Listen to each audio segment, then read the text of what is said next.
tushda tanbur ko'rishning ta'birlari.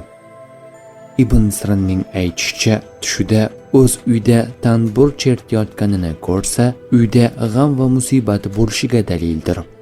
Agar tanburni sinib qolganini ko'rsa, tavba qilishiga ishora. Agarda bemor tushida tanbur chalayotganini ko'rsa, o'limi yaqin ekaniga dalildir.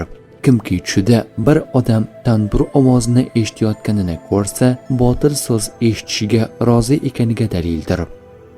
Tush ta'birlari bashorat emas, barcha narsani bilguvchi zot yagona Allohdir.